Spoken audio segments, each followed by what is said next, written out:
few days ago, I was talking with some guy who is a construction worker. Point being, he doesn't work on computers or anything, and he's about my age, late 50s, and he pointed out to me that we are really members of the last generation who grew up without computers. And I know that your time gets shorter as you get older, and when you're a kid or when you're a teenager, summer can last forever, and now decades last a day. But combine this with my wireless router crapped out the other day, and so I had no access to the internet for a couple days, and it was glorious. The days were so much longer, and I had time to sit outside and just sit in the sun, and I had time to read, and I had time to do so many things that I don't have time to do because I have to answer this incredibly important email that there's absolutely no reason to have the exchange. And of course, we could all do this voluntarily, but we got to get our fix. It's pretty addictive. And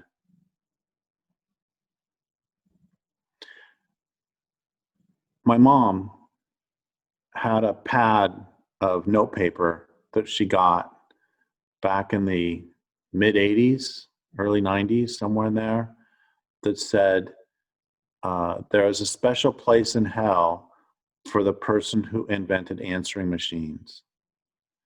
And how quaint that is. Back when we had time, when the only problem was answering machines, which, by the way, I refuse to give voicemail or answering machines for exactly that reason. I don't actually want to know if somebody called me.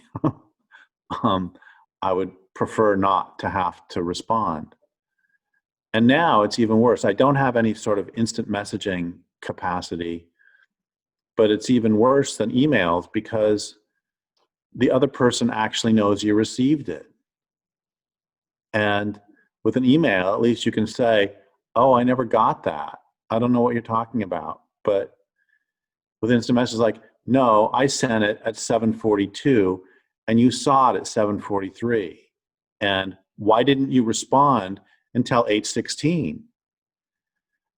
And this is not new. My sister back in the 70s lived for a time way out in the country where there was no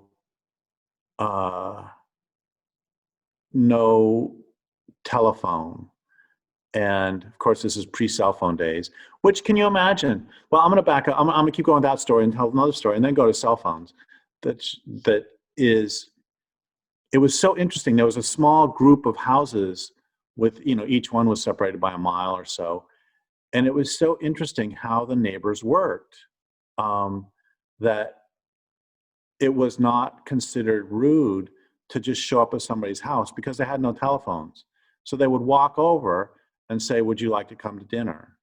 And he's like, well, I'm busy tonight, or no, I can do it.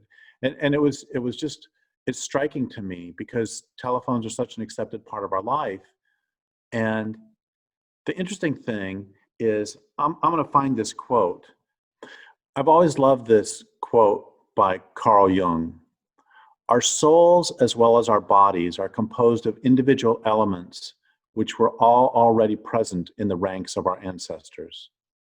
The newness in the individual psyche is an endlessly varied combination of age-old components. Body and soul, therefore, have an intensely historical character and find no proper place in what is new, in things that have just come into being. That is to say, our ancestral components are only partly at home in such things. We are very far from having finished the Middle Ages and classical antiquity and primitivity, if you don't mind that word, as our modern psyches pretend. Nevertheless, we have plunged down a cataract of progress which sweeps on into the future with ever wilder violence the farther it takes us from our roots. Once the past has been breached, it is usually annihilated, and then there is no stopping the forward motion. But it is precisely the loss of connection with the past, our uprootedness, which has given rise to the discontents of civilization and to such a flurry and haste that we live more in the future and its chimerical promises of a golden age than in the present, with which our whole evolutionary background has not yet caught up. We rush impetuously into novelty, driven by a mounting sense of insufficiency, dissatisfaction, and restlessness. We no longer live on what we have, but on promises, no longer in the light of the present day, but in the darkness of the future, which we expect will at last bring the proper sunrise. We refuse to recognize that everything better is purchased at the price of something worse.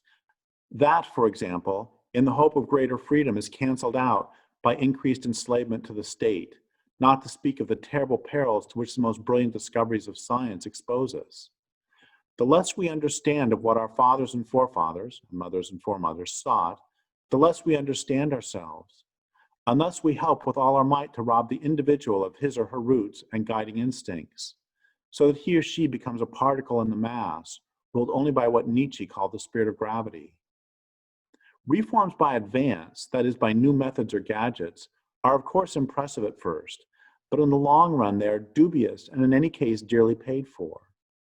They by no means increase the contentment or happiness of people on the whole. Mostly they are deceptive sweetenings of existence, like speedier communications which unpleasantly accelerate the tempo of life and leave us with less time than ever before. Omnis festinatio ex parte diabole est. All haste is of the devil, as the old masters used to say. Reforms by retrogression, on the other hand, are as a rule less expensive and in more addition more lasting, for they return to the simpler, tried and tested ways of the time and make the sparsest use of newspapers, radio, television, and all supposedly time-saving inventions. And apart from just in general loving that quote, it really is the point that computers are supposed to save us time, but they rob us of time, just like telephones are supposed to save us time, and they rob us of time. And Jung was not the only person who opposed telephones when they came out. Many people were like, why would I want this thing that can interrupt my life at any moment? And now I have to talk to somebody I don't want to from long away. And that was even before the days of telephone salespeople. And how much more so with a cell phone that I knew so many people 40 years ago who were like, wow, I'm in the house and then the phone rings, I have to get it. But I am so glad that I'm not available 24 hours a day. And it's all disappeared. I don't know what I'm wanting from people on this. It's not simply a railing,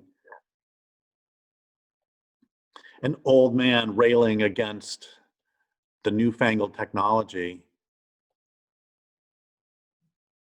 but it's a return to the Doobie Brothers' famous album title, "What Were Once Vices Are Now Habits," and what were once annoyances are now essential parts of everyday life.